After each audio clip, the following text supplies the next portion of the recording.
Thank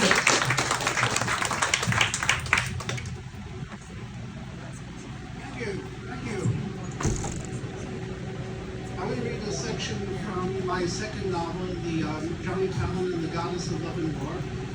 Quick pressing about Johnny. He is, your typical San Francisco detective who just happens to use non-rational methods of helping his clients, in this case surrealism, which means he will follow non sequitur to the bitter end, and he will, he dreams a lot. And those dreams lead him to very interesting places, including, in this case, hell. This is a scene from the middle of the novel, and I hope you enjoy it. The lock had been changed, but not to anything harder to pick.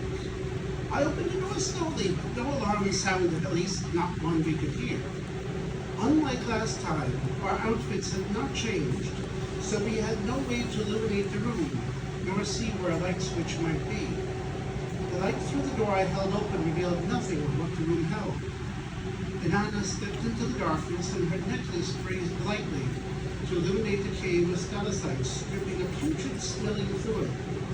I opened my mouth to tell her not to step in the puddles, but roses came out instead of words, filling the air with their scent. The room started to shake as I crossed it behind Inanna, speaking roses as fast as I could.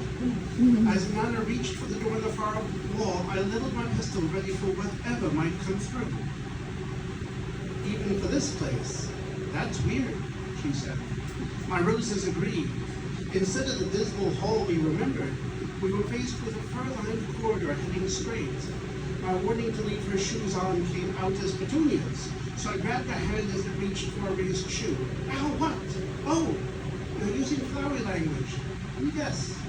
You want me to leave my shoes on? I nodded. She put a foot forward but pulled it back quickly. I don't know how you knew, but the fur burns the bare skin of my ankles. Could you carry me? I nodded and picked her up. Suddenly she was in the same wedding dress she'd worn in the thrift store. My words had turned into lilies whose petals lay upon the fur like a fragrant carpet that I had no problem walking on. Soon this opened into another cavern. This one had stalagmites that broadened at their tips, some into flat tabletops. Others were more phallus-shaped. Johnny, please, run through here as fast as you can. The panic desperation alone urged me on as Inanna curled into my arms, eyes shut. The faster I ran, the larger the room became, so I came to a stop. So to the room. I stepped out of it and we started falling past a potted plant and a large whale. I followed a butterfly that was smoking from a hook it carried, past a large pig with a door in its belly and a giant whose its leg as a table to play cards, a walrus with a girl with dark hair and sunglasses. I was able to put my feet down next to the pair, but my words were marigolds. You don't have to shout, said the walrus. We've been waiting for you. I need to find Jessica's mirror, said Inanna, and you will find it in the possession of the demon summoner, as you will know. But how will I overcome him so I may get the mirror back, she asked. First, you must overcome your two remaining addictions. I'm not addicted to anything. Is that truly how you understand yourself? Even after the acid, didn't that burn away your ignorance? I don't know. Yeah, sex, drugs, rock and roll. And I don't understand. I'm not a junkie. I've not done drugs for 5 years. You've not stopped wanting it. Yes, you turn away from your desire, but it is still your desire. You never chose to stop. You were forced. Because you were forced, you lost the physical dependency. You need to lose the emotional and mental dependencies. You need to choose. So I should start doing drugs again so I can go through the withdrawal all over again by choice? That's not what is needed anymore. And how can I be addicted to rock and roll? Without that inner soundtrack, can you fight without fast as you can? Can you have sex without this is love running through your head? Asked the walrus. This is an addiction? She asked. And you? I don't know. don't know how I overcame an addiction to sex. The girl with the sunglasses turned to Ananda and took off her sunglasses, light blazing from her eyes. Show me those.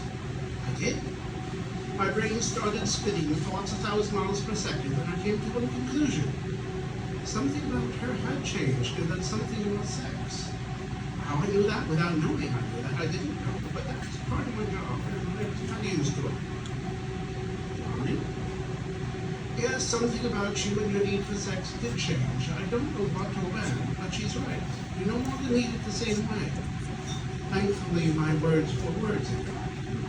Oh, said Ananda. She looked glum, and I wanted to hug her and tell her it would be all right, but I was not her man. I was her employee. The girl put on her sunglasses, and everything went dark. I felt Ananda grab my hand. I felt her pull hard and realized she was falling. So was I. I saw nothing under us, just a black void. Last time we fell, this time we had no bearing into the direction from, neither up nor down, nor substance until I spoke. My words came out as white letters against the dark. I know when things changed. The letters illuminated our surroundings. We floated about 3 feet above a bleak landscape. No color, no shape. The words came out green. When? At your parents'. We had sex then. But since then, you've started flirting. Before then, you flirted constantly, as if you craved my attention. Well, you're right, that is a change. Up to then, if I was around a guy, I needed him to want me. I think that's part of why I stripped for living. I was so insecure I needed the sex as validation. The sex we had at my parents' felt different. By then, I saw a soft glow about the landscape as the words spread out. I wonder why I can healthily want sex, but not drugs. But the walrus is right, I still want the drugs.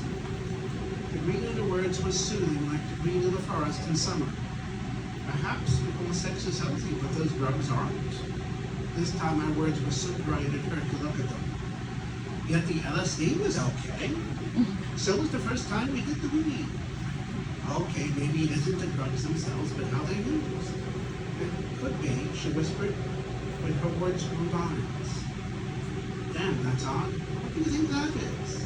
I pointed to an odd looking thing on a bicycle with no pedals meandering through the words. It's right out of a gory, she said. Oh, what? Exactly, from a gory. What's a gory? My words this time were gray and shadowy. Gory was an artist who drew absurd and creepy things. Let's follow it. Nana was off at a trot, and I ran to catch up with her. Whatever that thing was, it was keeping an even pace. Jolly Talon and the Goddess of Love and War is a playful retelling of the ancient Sumerian myth of Inanna's descent into the underworld, set with Johnny as her guide through hell. Because after all, doesn't everybody deserve a guide from addiction to health? Thank you.